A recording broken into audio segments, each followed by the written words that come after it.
अमीर भिखारी वर्सेस गरीब करोड़पति। एक गांव में दो जुड़वा भाई रहते थे। एक का नाम अनिल और दूसरे का नाम सुनील था। उनके पिताजी ने सारी संपत्ति अपने बड़े बेटे अनिल के नाम कर दी और छोटे बेटे को फूटी कौड़ी भी नहीं दिया। उस वजह से सुनील रोड पे रहता और भीख मांगकर खाया करता। एक तुम्हारी किस्मत है और दूसरी तरफ तुम्हारे भाई की क्या जिंदगी है उसकी। पेट भर खाना मिलता है, ऐश और आराम, कोई टेंशन नहीं, बस मजे करो। यहाँ देखो, बच्चों को 2 वक्त का खाना भी नसीब नहीं होता है। क्या होगा इनके भविष्य का, मुझे तो चिंता होती है। अरे तुम क्यों इतना सोचती हो, सब सही होगा। यह कहकर वो वहाँ से चला गया और बाजार में जाकर भीख मांगने लगा। वहीं दूसरी तरफ सुनील अपने ऑफिस के काम से परेशान होकर बाहर बगीचे में बैठा था। क्या जी, कैसी जिंदगी हो गई है, दिन भर बस काम काम काम, घर पे तो आपका ध्यान ही नहीं रहता। क्या करते हो आप दिन भर ऑफिस में? अब मैं तुम्हें यहाँ पर बैठ के ये समझाऊं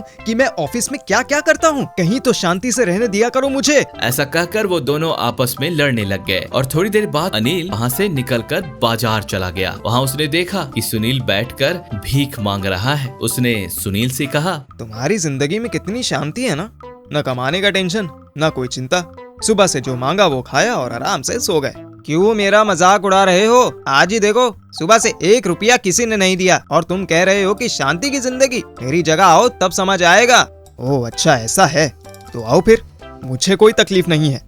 वैसे भी हम लोग जुड़वा हैं, कोई पहचान भी नहीं सकेगा। यह कहकर उसने सुनील को अपना गाड़ी, घर और फैक्ट्री सब का चाबी दे दिया और खुद उसके बदले बैठ गया। सुनील भी राजी हो गया और अनिल के घर चला गया। वहाँ पहुँचते ही 3-4 बॉडीगार्ड ने उसे घेर लिया।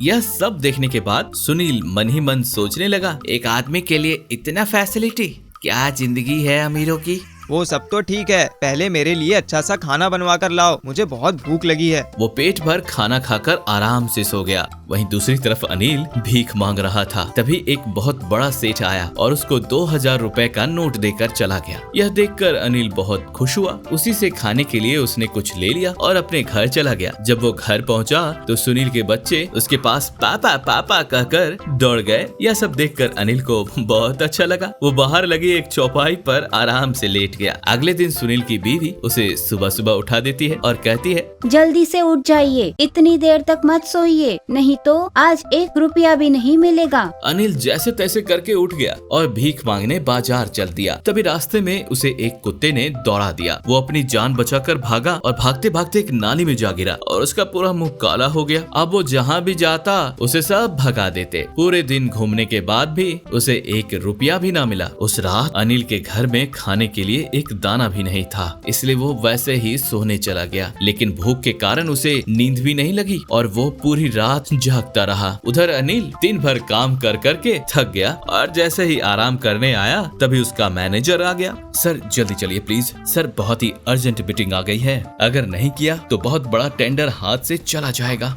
सुनील को उसी समय जाना पड़ गया और मीटिंग खत्म हुई तो वो घर वापस आया और मन ही मन सोचने लगा कि अब आराम से सोऊंगा। तभी उसके गार्ड्स आ गए और उसे चारों तरफ से घेर लिया। सुनने में आया है कि कोई आपको मारने की साजिश कर रहा है, इसलिए आप अब सो के रहिएगा, हम आपको घेर कर रहेंगे, आप चिंता मत कीजिएगा। रात भर उसे नींद नहीं लगी, यही सोचकर कि कहीं कोई उसे मार ना दे। अगले दिन वो जैसे ही उठा उसका एक नौकर दौड़कर उसके पास गया। सीबीआई की रेड हो गई है और उसे बचकर भागना होगा, अगर पकड़ा गया तो सीधा जेल होगा। वो सीधा भागकर अनिल के पास गया और बोला, भाई रहने दो, मुझे नहीं रहना तुम्हारे घर, मुझे मेरा कटोरा वापस करो, मैं जैसा हूँ वैसा ही ठीक हूँ, ले जाओ भाई, मुझे भी नहीं रहना।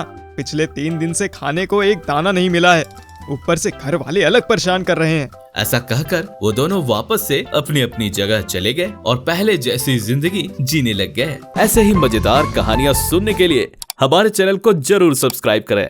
धन्यवाद।